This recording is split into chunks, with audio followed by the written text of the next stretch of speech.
So, naglagay ako ng bagong,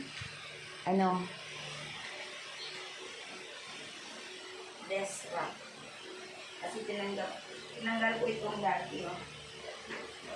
Itong dati, kalawangin na ito. So, kinuha ko dyan. So, pinalitan ko ng stainless. Pure stainless. So, kaya mag-arrange ako ngayon dito sa bago ko. Yes. Unahin ko muna ang mga baso. Kasi, hindi ako masyadong matangkad. So, aakit ako dito sa kukuha na yung maliit.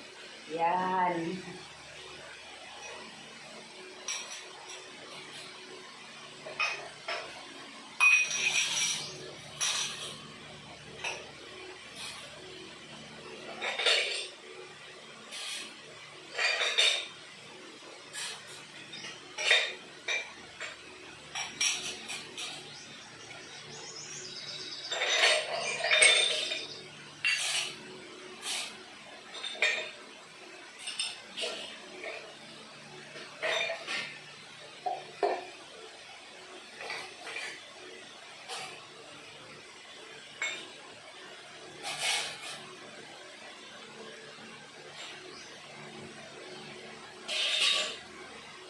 Marami akong glasses na yung babasagin, kaya lang nasa ilalim ng cabinet. So kunti lang yung ginalagay namin dito para gamitin kapag may bisita. So yun, kukuha kami doon sa may cabinet.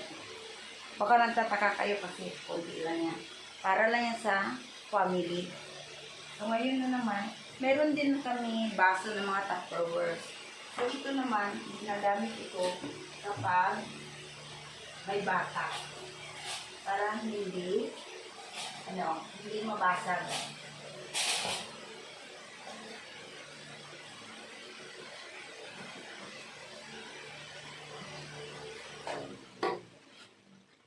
I-off ko ang electric fan kasi maingay. So, yung plato namin, konti lang din nilalagay namin dito. Kasi nandyan sa ilalim yung marami kapag may bisita, kukuha na lang dyan. So yung nilalagay namin dito, yung magkasya lang sa amin. So hindi ko na kailangang umakyat sa maliit na upuan kasi mababa naman ito.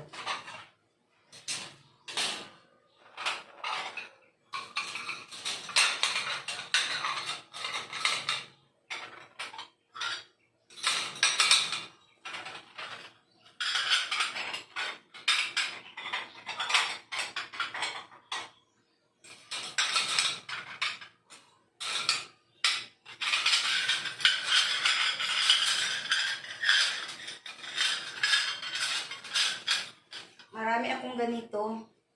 Kaya lang hindi ko lahat nilalagay dito kasi marami. Yung kumukuha lang kami ng konti para pansariling gamit.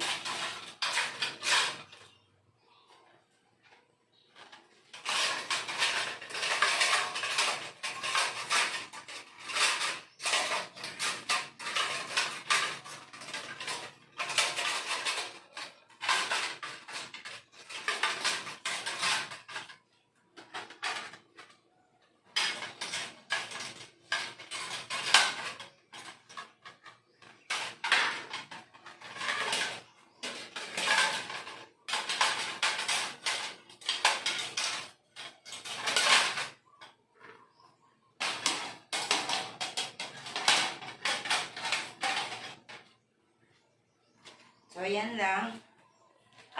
Thank you kasi maganda na ang desk rack ko. Hindi na kagaya ng dati na kalawang. So, dito, pwede natin ilagay dito yung ating dishwashing. Tsaka, ito. So, may tabo tayo. Pwede nating ikabit. Pwede nating ikabit kasi mayroon siyang pagkabitan. So, try natin. Pwede rin siya dito. wire dito. Or kahit saan gusto mo, pwede rin dito. So, teka muna. Halimbawa, sabit natin ang tabo dyan. So, good. Tsaka, meron ako lalagyan ng mga kutsara at tinidor. Meron din dito. Meron din dito. Kung gusto mo. Kung ilan lang ilagay mo dyan. So, magkasya. Pero kung maramihan na, dito natin ilalagay. So, pwede natin ilagay ito dito. Yan. So, dito, nilagay ko dito yung mga kutsilyo. Ito ang kanyang paglalagyan. So, dito lang natin ilagay para walang sagabal. At saka,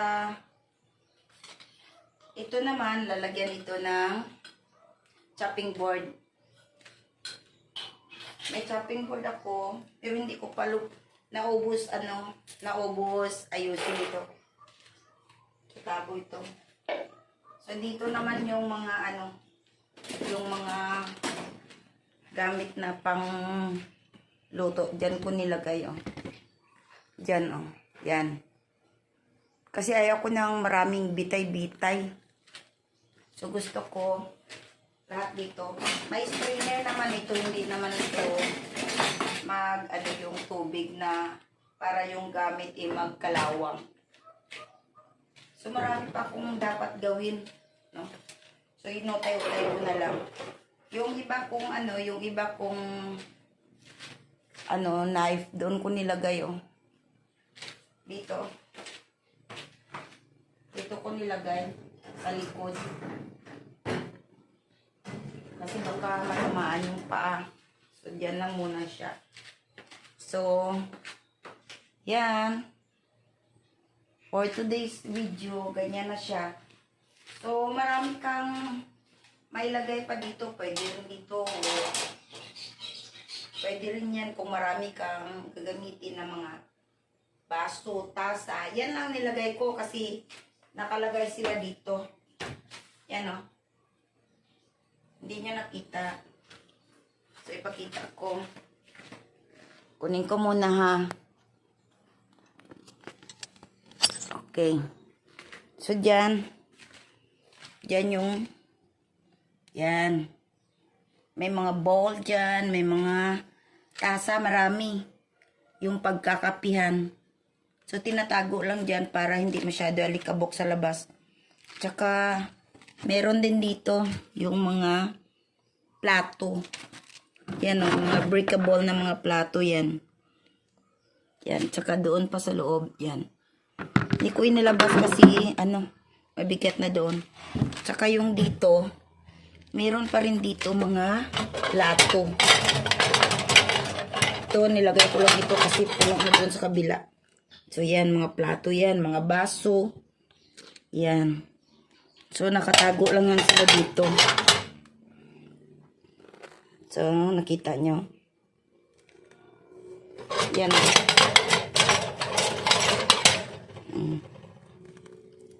Ito siya. Dito yan siya nakalagay. Kaya lang hindi pa na-arrange. Kaya, ibalik ko muna siya dito. Yan ang maraming gamit dito. Sa aparador. So, yan kanina. Yan.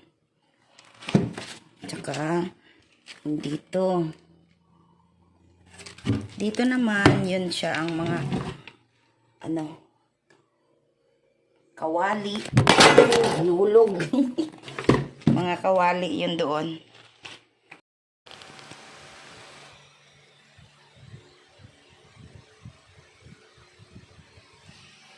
So, yun ang kabuuan. No? So, nakita niyo na ito. Gusto niyo ilapit ko, tapos, ilagay ko rin ang link doon sa baba. Tingnan niyo. Yan. Ang ganda nito.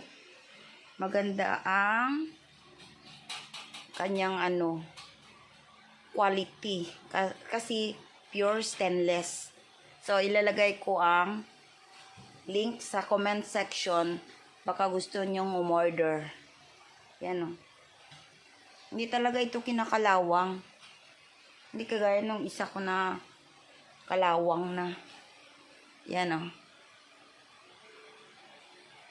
Open lang yung ano namin. Steel matting lang yung ginagamit namin dyan na ano, wall kasi para para malamig. Tsaka labas-pasok yung hangin. Thank you.